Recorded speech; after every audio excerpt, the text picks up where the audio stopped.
This is no ordinary mirror. It is a gateway to another world. A gateway that opens once every 30 moons. Sparkly!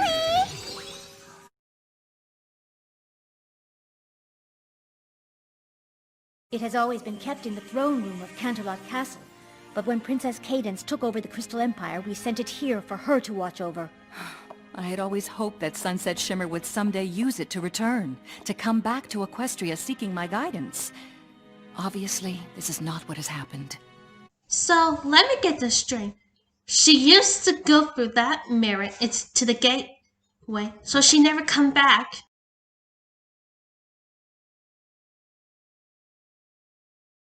Twilight, you must use the mirror to go into this other world and retrieve your crown.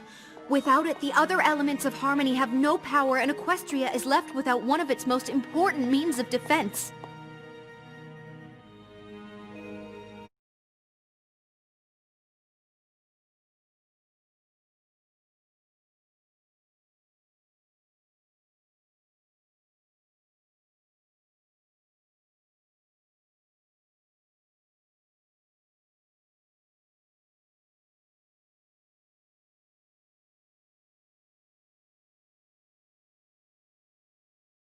Your crown does not belong in the place Sunset Shimmer now calls home.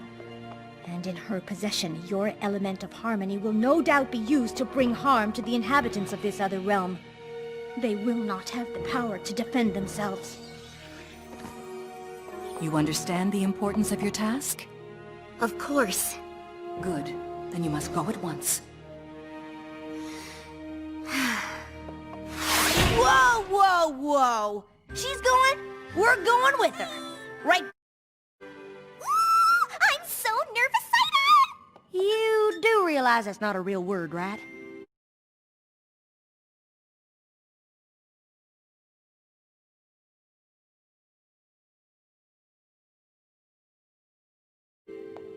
I'm afraid I can't let you go. What? What? What? Wait, what? What? Why not? Sending all of you could upset the balance of this alternate world, creating havoc that would make it impossible for Twilight to get the crown back from Sunset Shimmer. This is something Princess Twilight must do alone. Time is of the essence. On the third day, when the moon reaches its peak in the night sky, the gateway will close. And once it does, it will be another 30 moons before you will be able to use it to return. It's all right, Twilight. You'll be back before you know it. Great.